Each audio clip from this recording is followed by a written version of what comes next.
3 linggo ng Kwaresma, violet. Pero pagka ika-4 mo na linggo, ang suot mo ay kulay pink.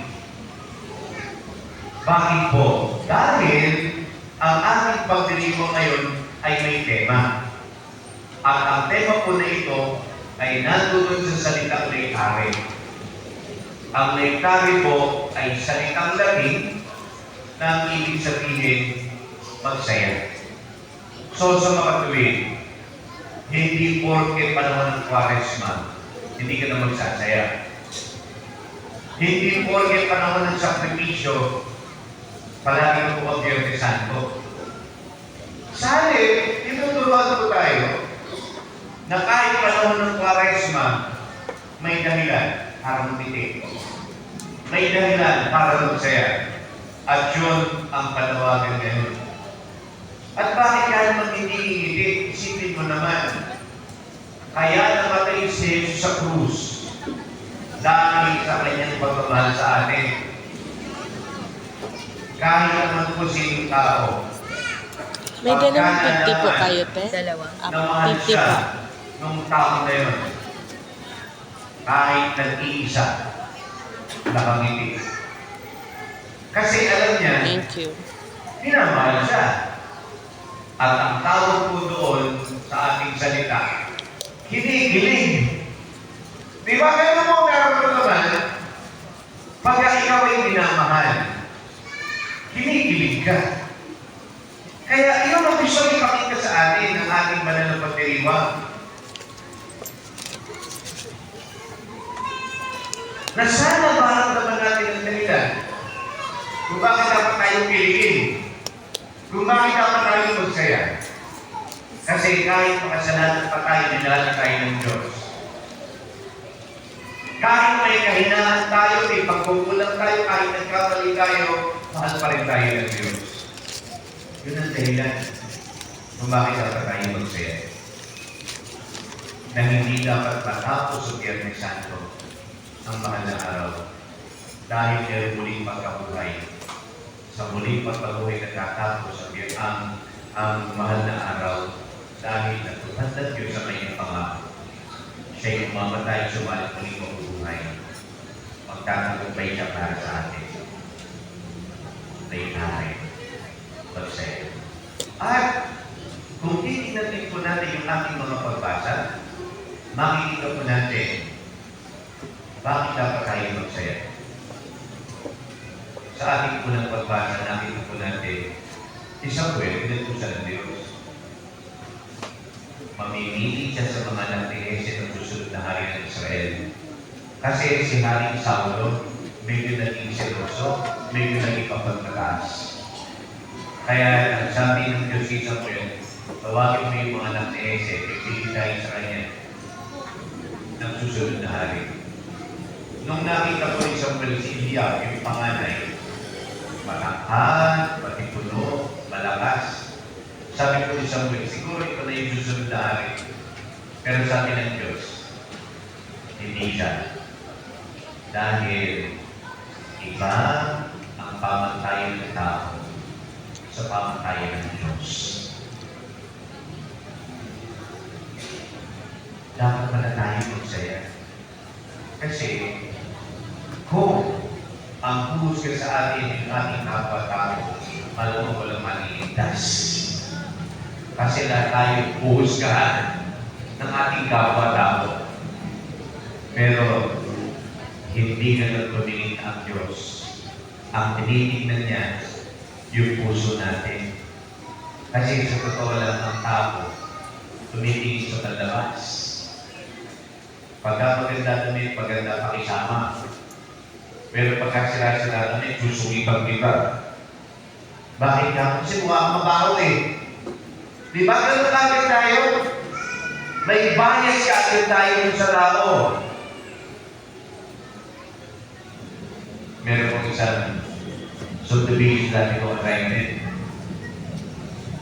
Meron kong gwardiya na napakahigpit. Kaya nga nagulat ko kung sinabi ko sa akin, Father, nanakawag ko yung subdivision, yung pumalaking bahay. Eh bakit ko di ba napakahigpit ang gwardiya ninyo? Kasi po pala isang araw ngayon, puting pa na dumating. Nakapolo lahat ng mga sakay. Nakabarong. Kaya pinatuloy ko kasi puro nakabarong eh. Pumunta po dun sa malaking bahay. Bumaba. Talaga naman po yung magkakabarong kaya. Akala ko ng mga tao sa paligid, magpapalitan ng mga appliances. Kaya kinukuha yung mga gamit. Nalaman na lang po natin, nung dumating yung biyari ng bahay, nanakawat pala sila. Sabagay, gusto naman nila yun. Yung mga magkalakang nakabarong. Minsan niya, baka kami dito.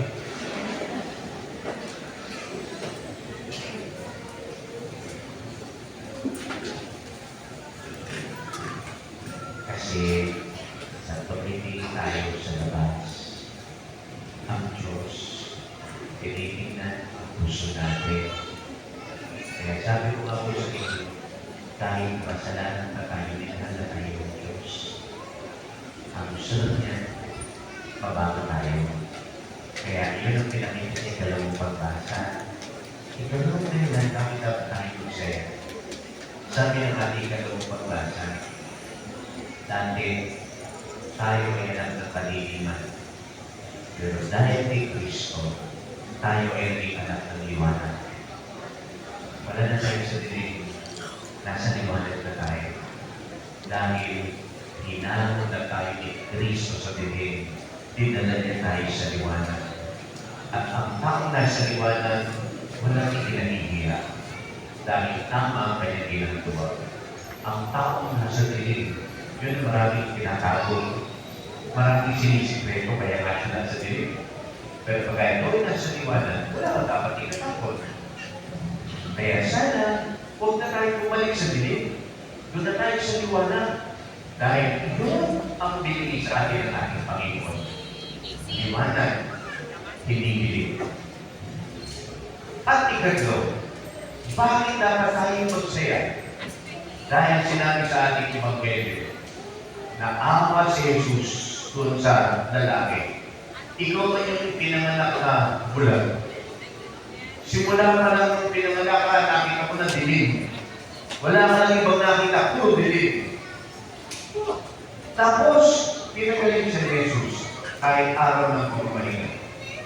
Ano ang sabi ng mga Pariseo? Hindi sa Diyos ang tao yan. Dahil kung sa Diyos siya, hindi siya nanginig ng araw ng pagmamahinga. Bakit? Yung bang paggawa ng mabuti ay dapat ipahinga? Masama ba yung ginawa ni Jesus?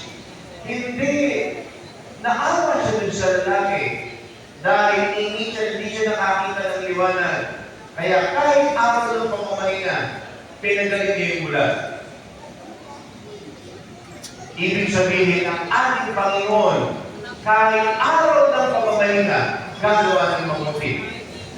Dahil walang time out sa paggawa ng mabuti. Hanggang makakagawa ka ng mabuti, gawin mo. Dahil sa paggawa mo ng mabuti, tayo ay nananatili sa liwanag. Ang sabi ng ating Panginoon, madalas sinasabi ko rin po ito pagka sa kumpisan kasi ngayon po palawan ng kumpisanan. Madalas ang muling salita ko po sa mga nag-uumpisan. Tandaan niyo po, kung ano yung itatanim, yun ang iyong aanihin. Kung magtatanim ka ng sugit, aani ka ng sugit. Kung magtatanim ka ng galit, aani ka ng galit. Pero, kung magtatanim ka ng mabuti, aani ka ng mabuti. Kaya yun ang panawagan sa atin ng Diyos. At ulit tayo magtanim ng mabuti dahil nakikita ng Diyos ang nilalaman ng puso natin. At sana matulad tayo doon sa bulan. Makita natin si Jesus sa ating kapwa-tao.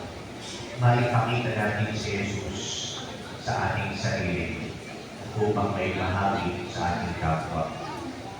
Si Jesus lamang, wala nang iba. Siya ang liwanag. Siya ang dapat laman ng puso natin. Siya ang dapat ipahagi natin sa ating kapwa sa paggawa ng mabuti. Sabi nga ni Santa Teresa ng Calcutta, please, give Jesus, only Jesus, and always Jesus. Wala nang iba. Amen.